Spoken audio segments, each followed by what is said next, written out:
গভীর রাত। কলকাতা ঘুমোচ্ছে শীতের ঘন কুয়াশার চাদর মুড়ি দিয়ে। বাবুঘাটে দাঁড়িয়ে থাকা বিদেশি জাহাজের ভেতরে আলো জ্বলছে, মাস্তুলে মাস্তুলে লাল আলো জ্বলছে। পার্ক স্ট্রিটের রাত জাগা বড় বড় নিয়ন সাইনে বিজ্ঞাপন ঝিলিক মারছে নিঃশব্দে। মাঝে মধ্যে হু হু করে ছুটে যাচ্ছে মাল বোঝাই ট্রাক।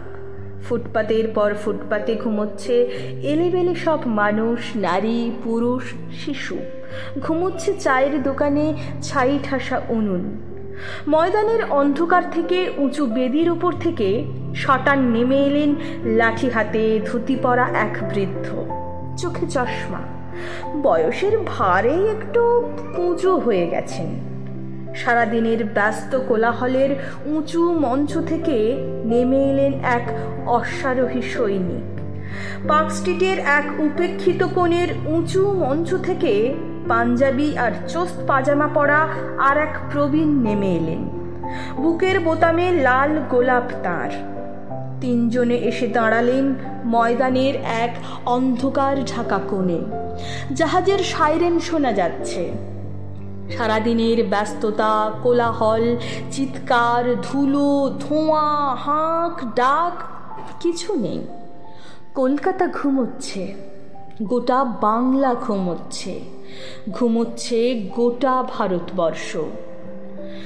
লাঠি হাতে বৃদ্ধ বললেন, এ কি হলো সুভাষ, জওহরলাল? এই দেশ চেয়েছিলে? জওহর ও সুভাষ মুখে কিছু না বলে নীরবে মাথা নাড়লেন। না না না না বাপুজি। বাপুজি বললেন, আমাদের এত সত্যাগ্রহ, কারাবরণ, সুভাষের দুরন্ত চেষ্টা, জওহরলালের গভীর অধ্যবসায়, সব কিছুর মূল্যে এই ভারতবর্ষ। এই চেয়েছিলাম। না না না। রাত কাটছে, ঠান্ডা হাওয়ায় ঘুমন্ত শহর।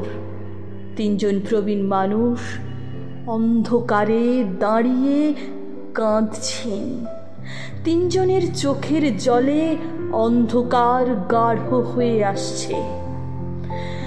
অনেকক্ষণ কেটে যাবার পর সুভাষ বললেন, চলুন, সকাল হবার সময় হলো, দেশ জেগে উঠবে এবার। জওহরলাল চোখ মুছলেন।